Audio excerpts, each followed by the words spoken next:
आज के वीडियो में मैं आपको एक बेस्ट MACD ट्रेडिंग स्ट्रैटेजी बताऊंगा जिसे सीखकर आप अच्छा खासा प्रॉफिट जनरेट कर सकते हो। MACD ट्रेडर्स द्वारा यूज किए जाने वाले एक बहुत ही फेमस इंडिकेटर है, पर बहुत से लोग एक मिस्टेक करते हैं, वो है MACD को सिंगल अलोन यूज करना, क्योंकि MACD रेंजिंग मार्केट में हमें कंटिन्यूअसली फेक सिग्नल देता रखता है, जिसके वजह से हमें भारी नुकसान का सामना करना पड़ता है। तो वीडियो शुरू करने के पहले मैं थोड़ा MACD बुलिश क्रॉसओवर और बेरिश क्रॉसओवर को डिस्क्राइब कर देता हूं। MACD का मतलब मूविंग एवरेज कन्वर्जेंस डाइवर्जेंस होता है। MACD में मेनली दो लाइनें होती हैं, MACD लाइन और सिंगल लाइन। ये दो लाइनें हमें क्रॉसओवर के थ्रू बाय और सेल के सिग्नल देते हैं। तो जब जीरो लाइन के नीचे MACD लाइन सिग्नल लाइन को नीचे से ऊपर की तरफ क्रॉस करता है, तो ये एक बुलिश क्रॉसओवर होता है, मतलब ये एक बाई का सिग्नल है।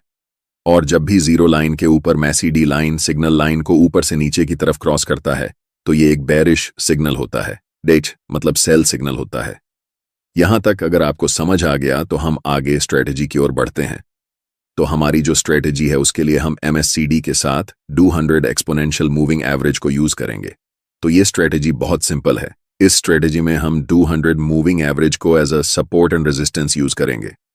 तो जब 200 एक्सपोनेंशियल मूविंग एवरेज प्राइस के ऊपर होता है तो ये रेजिस्टेंस का काम करता है, और जब 200 एक्सपोनेंशियल मूविंग एवरेज प्राइस के नीचे होता है तो ये सपोर्ट का काम करता है। आइए स्ट्रेटेजी को एग्जाम्पल की हेल्प से समझते हैं। यहां आपको दिख रहा होगा मूविंग एवरेज प्राइस के ऊपर है, मतलब मूविंग एवरेज अभी रेजिस्टेंस का काम करेगा। नेक्स्ट आपको दिख रहा होगा इस पॉइंट पर स्टॉक का प्राइस मूविंग एवरेज के पास आ गया है। यहां से पॉसिबिलिटी है स्टॉक का प्राइस यहां से नीचे चला जाए, तो कॉन्फर्मेशन के लिए आपको वेट करना है MACD के बेरिश क्रॉसओवर का। अगर MACD में जीरो लाइन के प्राइस के ऊपर बेरिश क्रॉसओवर होता है और स्टिल स्टॉक का प्राइस मूविंग एवरेज के नीचे है, तो आप यहां सेल कर सकते हो। एक और एग्जाम्पल देखते हैं। यहां आपको दिख रहा होगा मूविंग एवरेज प्राइस यहां कैंडल के नीचे है, इसका मतलब मूविंग एवरेज यहां सपोर्ट का काम करेगा। नेक्स्ट आपको दिख रहा होगा इस पॉइंट पर स्टॉक का प्राइस मूविंग एवरेज के पास आ गया है।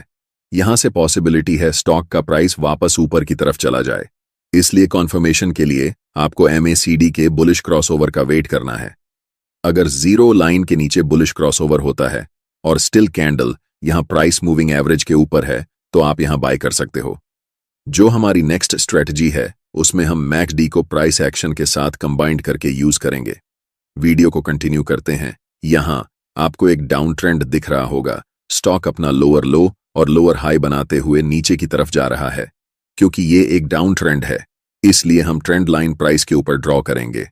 यहां आपको दिख रहा होगा इस लेवल पर प्राइस मल्टीपल टाइम रिजेक्ट होकर नीचे चला जाता है, तो हमने इस लेवल पर एक ट्रेंड लाइन ड्रॉ किया। नेक्स्ट आपको दिख रहा होगा इस पॉइंट पर MACD में एक बुलिश क्रॉसओवर होता है, पर इमीडिएटली आपको कोई ट्रेड नहीं लेना है।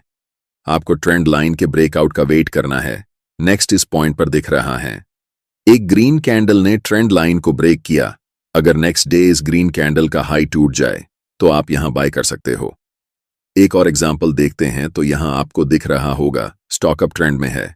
स्टॉक अपना हायर हाई और हायर लो बनाते हुए ऊपर की तरफ जा रहा है, क्योंकि ये एक अप ट्रेंड है। हम ट्रेंड लाइन प्राइस के नीचे ड्रॉ करेंगे। नेक्स्ट आपको दिख रहा होगा इस पॉइंट पर MACD में एक बेरिश क्रॉसओवर होता है, पर हमें इमीडिएटली ट्रेड नहीं लेना है। हमें ट्रेंड लाइन के ब्रेकआउट का वेट करना है। नेक्स्ट आपको इस पॉइंट पर दिख रहा होगा इस रेड कैंडल ने ट्रेंड लाइन को ब्रेक किया है। अगर नेक्स्ट डे कोई कैंडल इस कैंडल का लो तोड़ दे तो आप यहां सेल कर सकते हैं।